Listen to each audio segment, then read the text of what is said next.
इस खबर में देखेंगे एक और नफरत की आग, क्योंकि अब इसमें दिखा दिया गया है कि अजमेर शरीफ की दरगाह भी कभी मंदिर थी। देश में इस समय मंदिर मस्जिद को लेकर बवाल चल रहा है। अब इसमें कैसे फंस गई है अजमेर शरीफ की दरगाह, सवालों के साथ इस खबर को देखेंगे।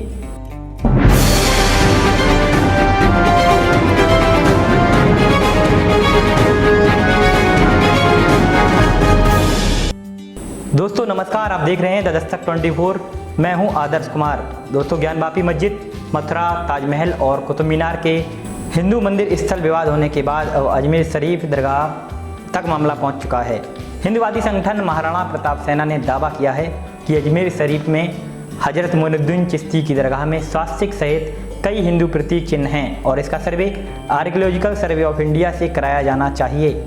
महाराणा प्रताप सेना के राजवर्धन सिंह परमार ने दावा किया है कि दरगाह की दीवारों और खिड़कियों में हिंदू धर्म से संबंधित प्रतीक चिन्ह हैं। फिलहाल राजवर्धन सिंह परमार के इस दावे को दरगाह की खादिम कमेटी ने खारिज करते हुए कहा है कि दरगाह में कोई भी स्वास्तिक का निशान नहीं है।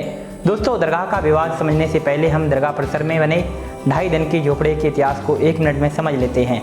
दोस्तों 2.5 दिन का झोपड़ा करीब 800 साल से भी ज़्यादा पुराना है, जो अजमेर में ख्वाजा मोइनुद्दीन चिश्ती दरगाह में स्थापित है। वर्ष 1192 में मोहम्मद गौरी ने 2.5 दिन का झोपड़ा का निर्माण करवाया था। कहा जाता है कि 2.5 दिन का झोपड़ा जिसका नाम 2.5 दिन पड़ा है, वो इसका कारण यह है क्योंकि फर्जी इतिहास के पन्नों में लिखा गया है कि इसका निर्माण 60 घंटों में मतलब 2.5 दिन में हुआ था और इस मस्जिद में जो उर्स लगता है वो 2.5 दिन तक चलता है।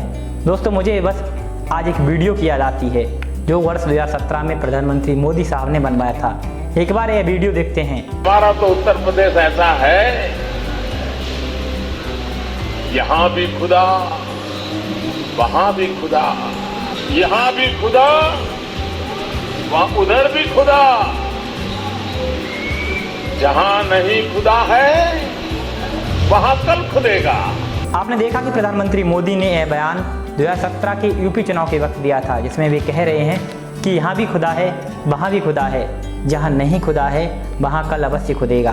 दोस्तों प्रधानमंत्री मोदी की खामोशी की वजह से 40,000 मस्जिदों की सूची सामने आ रही है, जिसके अनुसार वहाँ कभी मंदिर हुआ करते थे, उन्हें तोड़कर मस्जिद बनाया गया।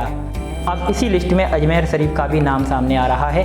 वहीं खादिम कमेटी अंजुमन सैयद जदगन के अध्यक्ष मोइन चिश्ती ने कहा है कि महाराणा प्रताप सेना का दावा बेबुनियादी है, क्योंकि दरगाह में कोई भी हिंदू प्रतीक चिन्ह नहीं है। उन्होंने साफ तौर पर कहा है कि हिंदू और मुस्लिम दोनों समुदायों के करोड़ों लोग दरगाह में आते हैं। उन्होंने कहा कि यह दरगाह करीब 800 साल पुरानी है। खादिम कमेटी अंजुमन सैयद जदगन के अध्यक्ष मोइन चिश्ती ने यह भी कहा है कि ख्वाजा मोइनुद्दीन चिश्ती की दरगाह पर सवाल उठाने का मतलब करोड़ों लोगों की भावनाओं को ठेस पहुंचाना है, जो अपने अपने धर्म को मानते हैं। चिश्ती ने कहा है ऐसे सभी तत्वों को जवाब देना सरकार की जिम्मेदारी है। खादिम कमेटी के सचिव वाहिद हुसैन चिश्ती ने यह भी कहा कि ऐसे झूठे दावे पर गंगा यमुनी संस्कृति को बिगाड़ने और अशांति फैलाने वालों के खिलाफ सख्त कार्रवाई होनी चाहिए। दोस्तों मैं यह पूछना चाहता हूँ कि इन मुद्दों को तूल देने से क्या मिल रहा है? क्या बेरोजगारी, शिक्षा, चिकित्सा पर बात नहीं हो सकती? क्या देश में मंदिर मस्जिद के बाद कोई और मुद्दा नहीं बचा है? क्या कानून में नए तूल देने से रोकने की कोई व्यवस्था नहीं है? अगर यही मुद्दा देश में रखना है तो सवाल यह क्यों नहीं उठता है कि कितने बौद्ध मठ, बौद्ध मूर्तियाँ तोड़ी गई और मंदिर बना दिए गए, और कितनी बौद्ध मूर्तियों को तरह तरह से रंगाई पुताई करके मंदिरों में नाना प्रकार से देवता बना दिया गया है और समाज को ठगा जा रहा है। आप वीडियो में कुछ तस्वीरें देखें। आप तस्वीरों में देख रहे हैं कि किस तरह से बुद्ध की मूर्तियां देवी देवताएं बना दी गई हैं। दोस्तों आप ये भी देख सकते हैं कि इनके नाम पर किस प्रकार समाज में ठगी हो रही है पूजा पाठ के नाम पर। अब इस पर आप क्या कहना चाहेंगे, हिंदू मुस्लिम करने वाले या हमारे माननीय नेता लोग? दोस्तों देश में सामाजिक एकता बिगाड़ने का जो माहौल तैयार हो रहा है, इस पर देश के बड़े नेता मौन हैं। देश में बस धन उगाही का काम चल रहा है, देश गर्त में जा रहा है। देश में एक तबका अमीर हो रहा है और बहुत बड़ा तबका गरीब होता जा रहा है। महंगाई चरम सीमा पर है। आप सब्जियों के दाम, फसलों के दाम, अनाज के दाम अपने क्षेत्र में जाकर पूछ सकते हैं कि हम कहाँ थे और कहाँ तक पहुँच गए हैं। क्या रोजी रोटी का संकट नहीं है? दोस्तों मैं यह भी कहना चाहता हूँ कि जितने समय में हम पीछे जा रहे हैं उतनी ही चीज़ें उलझती जा रही हैं। अगर हम इतिहास खो देंगे तो हम कई असहज करने वाली चीज़ों में उलझते जाएंगे। कई ऐसी चीज़ें आपके सामने आएंगी जो आपको कतई पसंद नहीं होंगी। इसलिए दोस्तों वर्तमान में जीना है और भविष्य की तरफ देखना है।